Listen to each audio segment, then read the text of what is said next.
The scene opens with our protagonist, Louis, having the worst Monday possible. He hasn't just woken up in a new world. He's been drop-kicked into the mystic heaven continent. Instead of a grand welcome, we find him coughing up blood on the cold stone floor of the Green Mystery Sect. Back on Earth, Louis was a PhD in mathematics, a literal genius. But here, he's the sect's laughingstock. His spiritual root is so trash it's practically non-existent. In a world where might makes right, he's at 0 in a room full of 10s. Louis doesn't believe in destiny or fate. He believes in data.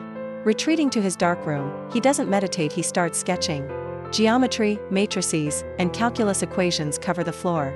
Chi, spells, arrays, to everyone else, they are magic. To me, they are just unsolved equations. Back at the square, the showdown begins.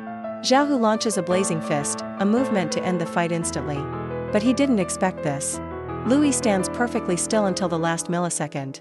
He moves along the extremum points of a geometric matrix. The fist misses him by exactly 0.01 centimeters. Louis' systemite highlights the weak point. Shoulder pivot point, impact area 0.3 square centimeters, force threshold reached. With a simple, effortless tap on Xiaohu's shoulder, hitting the exact nerve cluster calculated by his brain, the bully is sent flying. The weakling just one-shot a superior cultivator without breaking a sweat. Just as the dust settles, a cold, elegant figure descends from the sky. Meet Su Qingyue, a level 7 inner disciple. She looks down at Louis with a mix of confusion and sternness for injuring a fellow disciple. She doesn't ask questions, she delivers a verdict. To her, Louis isn't a hero. He's a degenerate, practicing forbidden arts and bullying his sect brothers. The surrounding disciples are loving it, snickering in the corners, waiting for the PhD failure to finally get his permanent eviction notice. Standing before a cultivator light years ahead of him in raw power, Louis remains unnervingly calm. And I didn't use spiritual power to hurt him. I simply deconstructed his technique. He doesn't beg. He simply states, it was self-defense. Su Qingyue isn't buying it, she calls it a cheap trick and prepares to end the debate. Su Qingyue unleashes her signature move, the Ice Lotus Chain. Massive, glowing chains of frost erupt from her palms, snaking through the air to bind Louis. He calculates the exact angle of impact and the golden window of opportunity. With just 2 fingers and a precise tap on the chain's death point, the massive spiritual construct doesn't just stop, it shatters into a million shimmering ice shards. Su Qingyue was paralyzed. For a level 7 chi refiner, her world has just been turned upside down. Her ultimate binding technique didn't just fail, it was solved. Louis stood in the sect square, raised one finger toward the sky, and declared to everyone, "You call mathematics a trivial trick? In my eyes, math is the fundamental law of the universe. It is the true essence of cultivation." Louis turns his back on the stunned crowd, leaving them with a chilling promise. Tomorrow, at the promotion trial, I will show everyone what the true Tao looks like. Back in his humble shack, the real transformation begins. Louis opens his worn-out bamboo scrolls, but they aren't just wood anymore. As his fingers brush the slats, golden mathematical symbols erupt into the air. This isn't just chi, this is the power of knowledge being rendered into reality.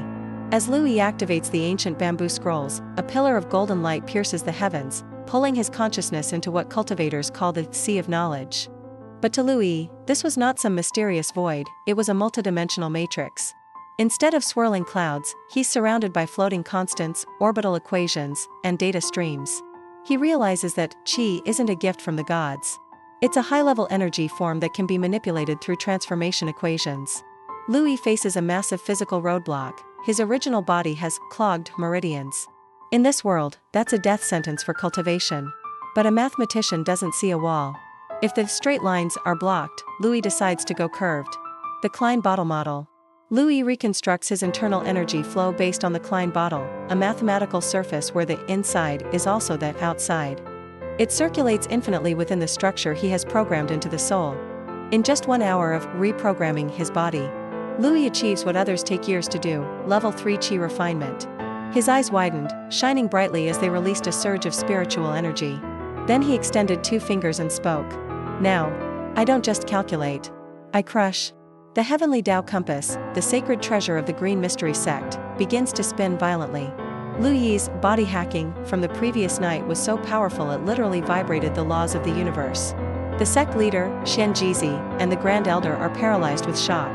They suspect an ancient, god-tier master has appeared nearby to rewrite the rules of heaven and earth. Little do they know that Master is just a PhD student using integrals to bypass his clogged meridians. Cut to the outer sect square, the triennial promotion trial has officially begun. But we see a familiar face looking anything but enlightened.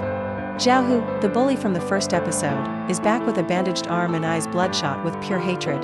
He hasn't just come to watch. He's brought his uncle, Zhaoda, the outer sect elder. Consumed by spite, Zhaoda uses his authority to tamper with the tournament brackets. He intends to pit Louis against the most brutal opponents to finish him once and for all. The heavy ring of the gong echoes across the square, signaling the first match, Louis versus Wang Meng. The crowd erupts in a mix of mockery and shock.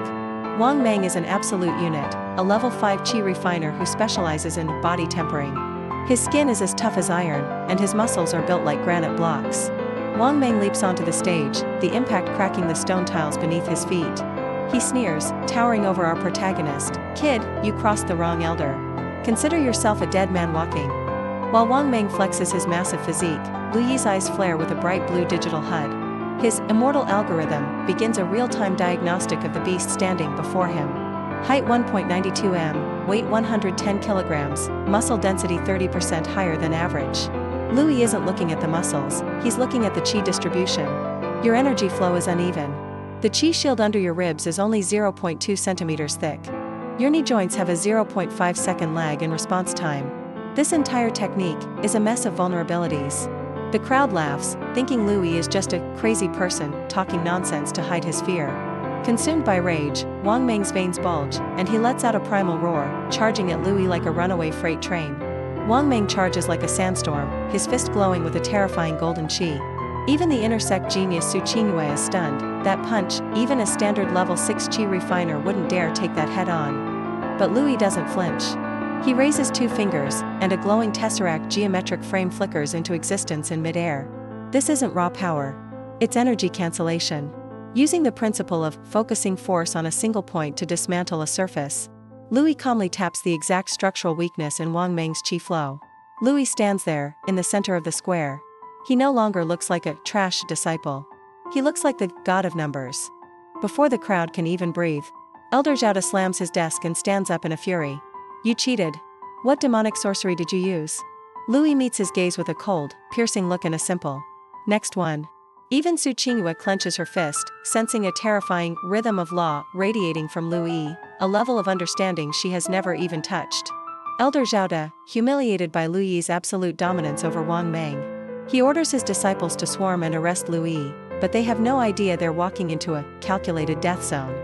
With a single step, Louis' eyes flare with complex data streams. An intricate, massive formation erupts beneath his feet instantly. In a flash of blue energy, the surrounding disciples are swept away like dust in a hurricane. No spirit stones, no long chants, just pure equations manipulating the ambient chi. The disturbance is so massive it draws out the sect leader himself. Xian Jizi, late-stage golden core.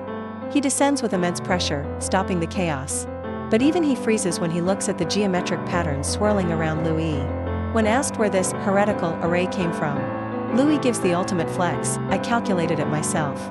It's not just an answer. It's a declaration of war against the entire traditional cultivation system. Louis doesn't back down. He raises a hand, and a tiny, vibrating sphere of energy begins to coalesce at his fingertip. He looks the golden core master in the eye with a chillingly calm smile.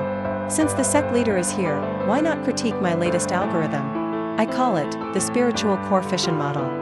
In Xian Jizi's eyes, terror starts to brew. He realizes that if Louis releases that tiny sphere, the entire outer sect mountain won't just be damaged, it will be vaporized. How could a level 3 chi refinement cultivator possibly generate such a massive amount of energy?